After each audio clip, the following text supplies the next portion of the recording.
শুভ সকাল। আশা করছি আপনারা সবাই খুব ভালো আছেন। তো মেয়েকে স্কুলে পাঠিয়ে আমি অল্প একটু ওয়াক করতে বেরিয়েছি। এটা আমাদের সোসাইটিরই জগিং ট্র্যাক। আর যেটা পাখির আওয়াজ শুনতে পাচ্ছেন ওইটা কিন্তু রিয়েল। আমাদের এখানে অনেক গাছগাছালি আছে, তাই সারা দিন রাত না পাখির কলরব শোনা যায়। আর আমাদের যে জগিং ট্র্যাকটা অনেকটাই লম্বা, তো আপনি যদি 4-5 রাউন্ডও হেঁটে নেন তাহলেই অনেকটা হাঁটা হয়ে যায়। আমাদের সোসাইটিতে জানেন আরও অনেক ফুল ছিল, প্রচণ্ড ফুল ফুটতো। এখন অনেকটাই কমে গেছে, তবুও নেই নেই করে অনেকটাই ফুল হয়ে যায়। তো আসার সময় আমি অল্প একটু ফুল নিয়ে আসি। আমার যেহেতু পুজো করাটা একদম সকাল সকালই হয়ে যায়, তাই আমি আর পুজোতে এই ফুল লাগাই না। আর সেজন্য আমি সামনে আমার উরলি রাখা থাকে, যেখানে আমি একটু জল দিয়ে এই ফুলগুলো সাজিয়ে রাখি। আরেকটা সাদা রঙের ফুল আছে জানেন, ওইটার খুব সুন্দর গন্ধ। আমি নামটা প্রত্যেকবারই গুগলে সার্চ করি, কিন্তু তারপর আবার ভুলেও যাই। ওই ফুলটা আপনি দেখতে পাবেন একটু পরেই। ওই ফুলটা না অনেক সুন্দর গন্ধ জানেন, যদি বাসিও হয়ে যায় তবুও এর থেকে খুব সুন্দর একটা স্মেল বেরোতে থাকে, যেটা আমার ঘরে পুরো দিন রাত আমি পাই। আমাদের সোসাইটিতে দেখলাম অনেক শিউলি ফুলের গাছও আছে। আর যেহেতু শরৎকাল এসে গেছে একদম সামনেই, তো একদম ভরে ফুল ফুটে জানেন। আর নিচে মনে হয় যেন কেউ সাদা একটা কাপড় বিছিয়ে রেখেছে, এরম ফুল ধরে। তো আমি আজ আনতে পারিনি, কেননা অনেকটা সময় লাগে জানেন ফুলগুলো নিতে। তো এই মালঞ্চ ফুলগুলোই একটু এনেছি বেশি করে। আমি 2টো উরলিতে মালঞ্চ রাখবো, আর আরেকটা ঘটে আমি ভাবছি সাদা ফুলটা রাখবো। সাদা ফুলগুলো এনেছি, ওইটার নামটা আমার একদমই মনে থাকে না। আমি প্রত্যেকবারই গুগল করি, তারপর আবার ভুলে যাই। তো কেমন লাগছে দেখুন, উরলিটা কথা বলতে বলতে সেজে উঠেছে। আর এই যে এই ফুলগুলোর কথা বলছিলাম, ভীষণ সুন্দর একটা স্মেল জানেন, পুরো ঘর একদম মোহিত হয়ে যায়। এই দুটোই আমি এন্ট্রান্সে রেখেছি কনসোল টেবিলের উপর। আরেকটা উরলি সাজাবো, যেটা আমি নিয়েছিলাম গত বছর দিওয়ালির সময়। আর আমি না যে জিনিসটাই কিনি অকেশনের জন্য, সেগুলো কিন্তু ভেতরে ঢুকিয়ে রেখে দিই না। একদম কম জিনিস আছে যেগুলো আমি অকেশনালি ব্যবহার করি, বেশিরভাগ জিনিসই আমি কিন্তু ব্যবহার করি। আমার মনে হয় ব্যবহার করাটাই মনে হয় ভালো।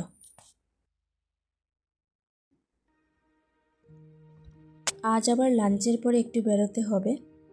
আমার জন্য অনেকগুলো শাড়ি এসছে, কুর্তা এসছে, বাচ্চাদের জন্য অনেকগুলো ড্রেস এসছে একদম বেনারস থেকে।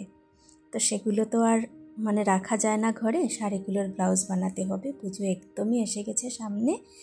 তো প্রথমে যাব আমরা একটু টেইলরের কাছে। আমি পুনেতে আসার পর যে টেইলরের কাছে আমি আমার কাপড় সেলাই করি, সেখানেই আমি এখন পর্যন্ত সেলাই করছি, আর কোনো টেইলর আমি খুঁজিনি।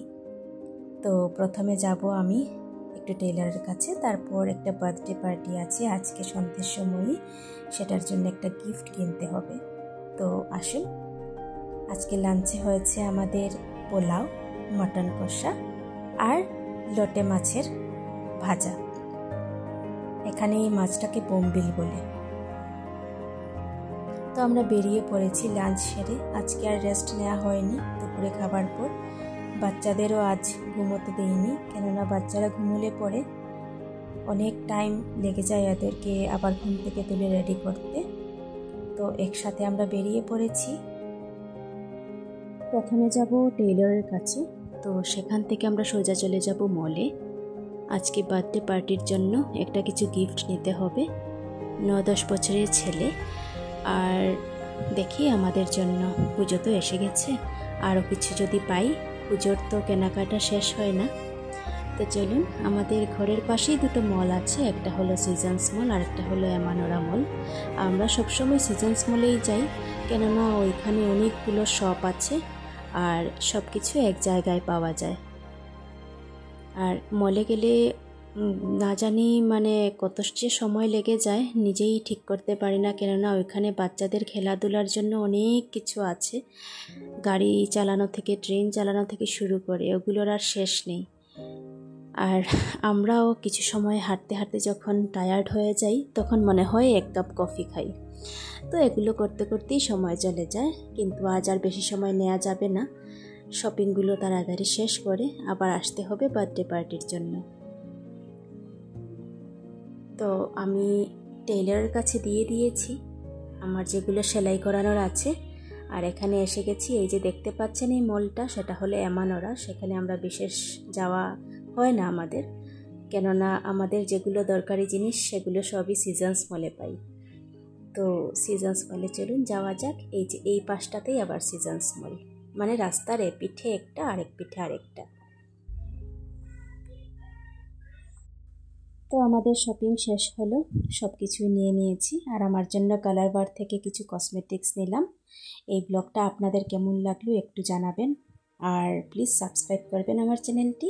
আশা করছি সবাই ভালো থাকবেন। দেখা হচ্ছে আগামী ব্লগে।